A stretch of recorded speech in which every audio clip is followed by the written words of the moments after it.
매일 성경과 함께하는 오늘의 큐티 시간입니다.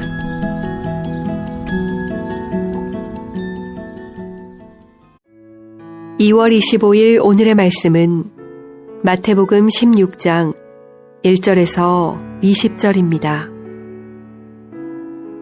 바리새인과 사두개인들이 와서 예수를 시험하여 하늘로부터 오는 표적 보이기를 청하니 예수께서 대답하여 이르시되 너희가 저녁에 하늘이 붉으면 날이 좋겠다 하고 아침에 하늘이 붉고 흐리면 오늘은 날이 굳겠다 하나니 너희가 날씨는 분별할 줄 알면서 시대의 표적은 분별할 수 없느냐.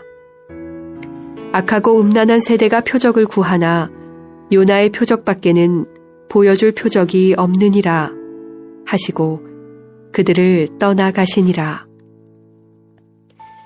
제자들이 건너편으로 갈새 떡 가져가기를 잊었더니 예수께서 이르시되 삼가 바리새인과 사두개인들의 누룩을 주의하라 하시니 제자들이 서로 논의하여 이르되 우리가 떡을 가져오지 아니하였도다 하거늘 예수께서 아시고 이르시되 믿음이 작은 자들아 어찌 떡이 없으므로 서로 논의하느냐.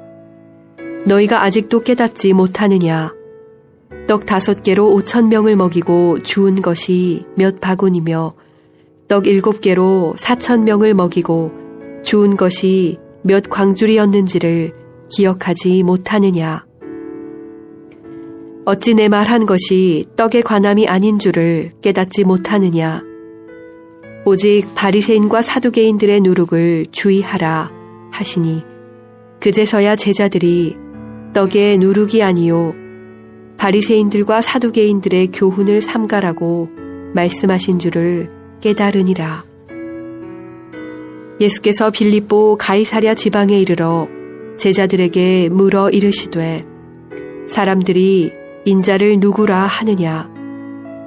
이르되 더러는 세례 요한 더러는 엘리야 어떤 이는 예레미야나 선지자 중에 하나라 하나이다. 이르시되 너희는 나를 누구라 하느냐. 시몬 베드로가 대답하여 이르되 주는 그리스도시요 살아계신 하나님의 아들이시니이다. 예수께서 대답하여 이르시되 바요나 시몬아 내가 복이 있도다.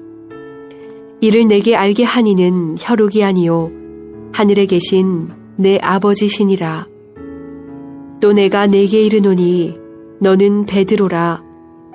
내가 이 반석 위에 내 교회를 세우리니 음부의 권세가 이기지 못하리라. 내가 천국 열쇠를 내게 주리니 내가 땅에서 무엇이든지 매면 하늘에서도 매일 것이요 내가 땅에서 무엇이든지 풀면 하늘에서도 풀리리라 하시고 이에 제자들에게 경고하사 자기가 그리스도인 것을 아무에게도 이르지 말라 하시니라. 안녕하세요. 2월 25일 월요일입니다. 우리가 함께 묵상할 말씀은 마태복음 16장 1절에서 20절 말씀입니다. 오늘도 말씀으로 걷기 위하여 말씀 앞에 나온 우리에게 하나님께서 은혜 주시기를 기도합니다. 예수님은 공생의 기간 동안 많은 기적을 베푸셨습니다. 병자와 귀신 들린 자를 치료하셨고 눈먼 사람과 듣지 못하는 사람을 고쳐주셨습니다. 심지어 죽은 사람을 살리는 기적까지 베푸셨습니다. 예수님이 기적을 행하신 목적은 분명합니다. 자신이 그리스도이심을 드러내는 것입니다. 그러나 사람들은 예수님을 잘 알지 못했습니다. 가장 심각한 부류는 당시 종교 지도자였던 바리새인과 사두개인들이었습니다. 이들은 예수님이 베푸신 수많은 기적을 놓고도 다시 하늘로부터 오는 표적을 구했습니다. 하늘을 보고 날씨를 가늠하는 상식만 있어도 예수님이 보이신 기적이 하늘로부터 온 것을 알았을 터인데 믿지 않으려는 마음 때문에 상식조차 포기하고 예수님을 거절했던 것입니다. 일반 대중들은 바리새인과 사두개인처럼 예수님을 적극적으로 거절하지는 않았습니다. 그러나 여전히 예수님이 누구신지 잘 몰랐습니다. 14절에 기록되어 있는 것처럼 그들은 예수님을 세례 요한이 다시 살아난 것이라고 아니면 구약의 엘리야 또는 예레미야가 돌아온 것이라고 여겼습니다. 예수님이 신적 권능을 행하시는 것을 보기는 했지만 예수님의 실체는 보지 못했던 것입니다. 예수님을 따르던 제자들은 어땠을까요? 15절에서 예수님께서 제자들에게 물으십니다. 너희는 나를 누구라 하느냐? 이때 베드로가 대답합니다. 주는 그리스도시요 살아계신 하나님의 아들이시니이다. 이 고백은 베드로 개인의 고백이라기보다 제자들을 대표해서 베드로가 드린 고백이었을 겁니다. 제자들은 최소한 예수님이 누구신지 알았습니다. 예수님이 수많은 구약의 능력 있는 예언자 중 한 분이 아니라 그들 위에 계신 그리스도이심을 믿었습니다. 그러나 제자들에게도 문제가 있었습니다. 예수님을 그리스도로 믿지만 예수님의 그리스도 되심이 의미하는 바를 몰랐습니다. 그 증거가 내일 묵상할 본문에 나옵니다. 예수님은 21절에서 자기가 예루살렘에 올라가 장로들과 대제사장들과 서기관들에게 많은 고난을 받고 죽임을 당하고 제3일에 살아날 것이라고 말씀하십니다.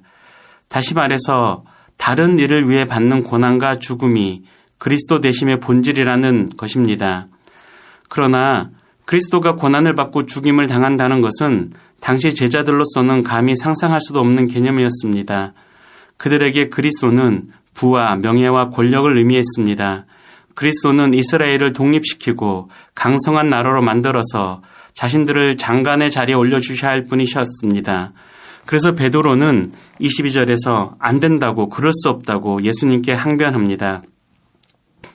이런 제자들의 상태는 사실 오늘 말씀에서도 찾을 수 있습니다. 5절부터 보십시오. 예수님이 제자들에게 바리새인과 사두개인들의 누룩을 조심하라고 말씀하십니다. 누룩은 그들의 교훈을 의미했습니다. 그러나 제자들은 이 이야기를 오해했으며 심지어 오병이어와 칠병이어의 기적을 일으키신 예수님을 고작 먹을 것이나 걱정하는 분으로 폄하했습니다. 그래서 예수님이 말씀하십니다. 악하고 음란한 세대가 표적을 구하나 요나의 표적밖에는 보여줄 표적이 없느니라. 물론 이 말씀은 바리새인과 사두개인을 두고 하신 말씀이지만 그들에게만 필요한 말씀은 아니었습니다. 요나의 표적, 곧 그리스도께서 죽으시고 다시 3일 만에 부활하실 사건은 모든 일을 위한 표적이 될 것입니다. 그리고 예수님은 이 표적을 통해 사람들과 제자들에게 그들이 기대하던 복이 아닌 자신의 복, 곧 하나님 나라와 그에 걸맞는 삶을 주실 것입니다. 오늘날에도 수많은 사람들이 교회를 다니고 또 예수님을 그리스도로 고백합니다. 그러나 예수님이 누구신지 몰라서 혹 조금 알아도 예수님의 그리스도 되심이 의미하는 바를 몰라서 하나님 나라 백성답게 살지 못하는 사람이 많습니다. 오늘날 교회가 세상 사람들에게 지탄을 받고 욕을 먹는 이유가 바로 여기에 있습니다. 그리스도의 그리스도 되심의 본질은 다른 일을 위한 고난과 죽음입니다. 고난과 죽음 후에 부활이 있습니다. 나는 어떤 그리스도인, 어떤 제자입니까? 오늘은 이 질문을 붙잡고 묵상해도 좋을 것 같습니다. 기도하겠습니다. 주님, 우리가 어떤 성도 또 어떤 그리스도인인지 보게 해 주십시오. 주님이 바라시는 삶을 사는 진짜 제자가 되게 도와주십시오. 예수님의 이름으로 기도합니다. 아멘.